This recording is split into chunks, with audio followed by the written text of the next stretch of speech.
Aujourd'hui, dans cette vidéo, on va parler d'une bataille qui se déroule actuellement aux États-Unis avec les plus grandes banques américaines et contre l'industrie crypto. Donc, au cœur du débat, ça va être les stablecoins et surtout la possibilité de verser du rendement pour les utilisateurs. Donc, pourquoi JP Morgan et d'autres banques font actuellement pression auprès des sénateurs américains? Pourquoi ce sujet est très important pour la crypto? Et surtout, qu'est-ce que ça pourrait changer pour l'avenir des stablecoins dans le monde? Donc pour comprendre, bah, faut d'abord voir comment les banques gagnent de l'argent grâce à nos dépôts. C'est parti. Donc pourquoi les dépôts sont précieux pour les banques? Bah, parce que quand on dépose de l'argent, ben, ça reste pas simplement dans un coffre. Donc les banques elles vont l'utiliser comme une source de financement. Elles vont accorder des prêts, elles achètent des obligations d'État, donc les dettes d'État. Elles vont ben, générer des revenus avec.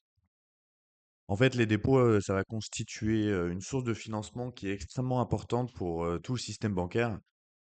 Donc JP Morgan, ça va être, en 2025, 2 500 milliards de dollars, donc c'est quand même assez énorme. Ça montre vraiment l'importance, en fait, bah, stratégique des banques comme JP Morgan.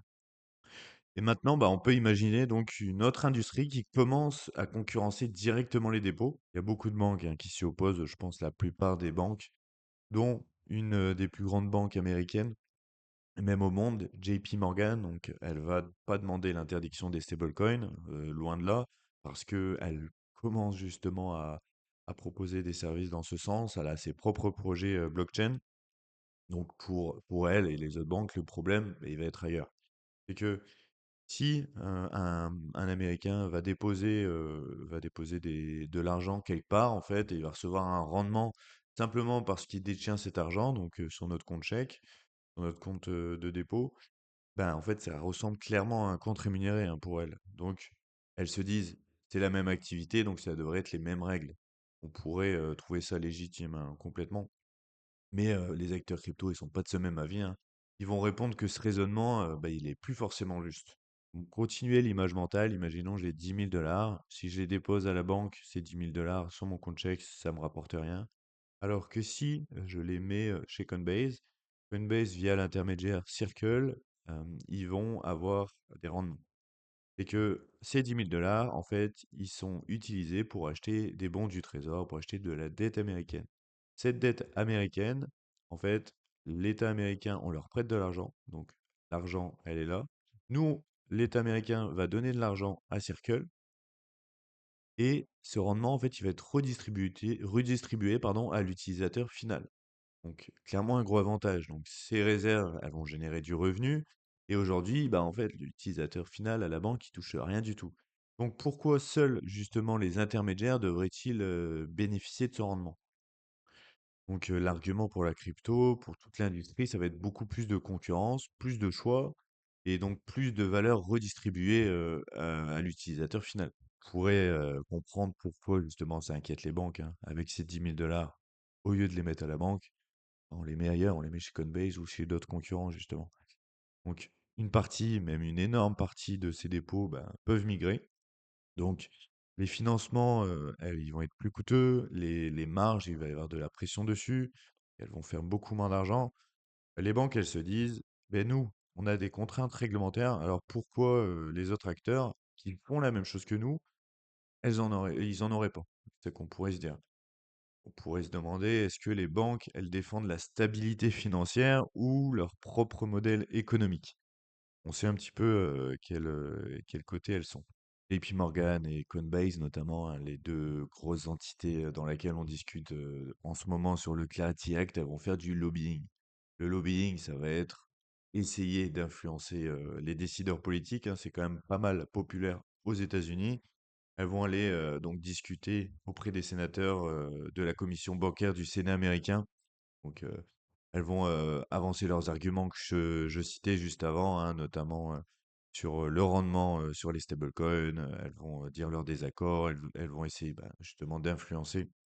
Ça pourra marcher ou pas, mais en tout cas, elles peuvent très bien légalement aller voir toutes les deux les sénateurs. JP Morgan et Coinbase, notamment, hein, les deux grosses entités dans lesquelles on discute en ce moment sur le Clarity Act, elles vont faire du lobbying. Le lobbying, ça va être essayer d'influencer les décideurs politiques, hein, c'est quand même pas mal populaire aux États-Unis. elles vont aller donc discuter auprès des sénateurs de la commission bancaire du Sénat américain.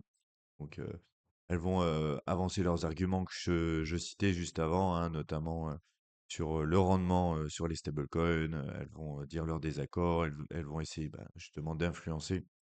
Ça pourra marcher ou pas, mais en tout cas, elles peuvent très bien légalement aller voir toutes les deux les sénateurs. On va avoir d'un côté les acteurs crypto qui pensent que les utilisateurs devraient recevoir une partie du rendement généré justement par ces stablecoins. Ça amènerait beaucoup plus de concurrence parce que les banques, elles vont être forcées à proposer des meilleurs produits. Il y aura beaucoup plus de choix pour les utilisateurs. Les banques, elles vont répondre que si les stablecoins, ils sont mis dans Coinbase ou autre, bah, en fait, ça va. Pourquoi elles ne devraient pas avoir les mêmes contraintes? Parce qu'en fait, elles doivent respecter des règles de liquidité, de capital et conformité importantes. Donc le sujet va quand même largement dépasser les États-Unis, hein, parce que bah, la BCE, la Banque centrale européenne, elle a déjà averti notamment sur le risque systémique des stablecoins, Banque d'Angleterre aussi, donc c'est vraiment pas seulement la banque américaine.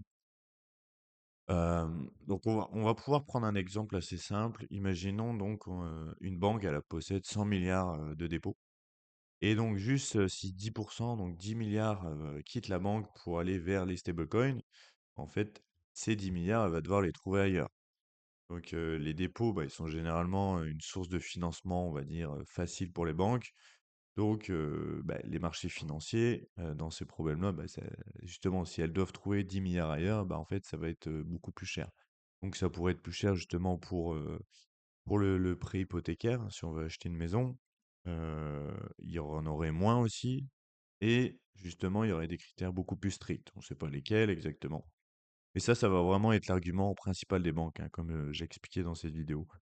Donc, c'est quand même assez intéressant. C'est quand même une loi qui va avoir un gros impact mondial aussi, notamment sur encore l'utilité, l'hégémonie dollar américain partout dans le monde, hein. Parce que s'il y a des lois qui sont votées en faveur des stablecoins, ben, les stablecoins ils vont davantage être utilisés dans le monde entier. Ils donneraient encore beaucoup plus de pouvoir aux États-Unis. Pour conclure cette vidéo, en fait, je te pose la question. Donc, est-ce que les banques elles cherchent à protéger la stabilité du système financier ou un avantage dont elle profite depuis, bah, des décennies, beaucoup plus que des décennies même.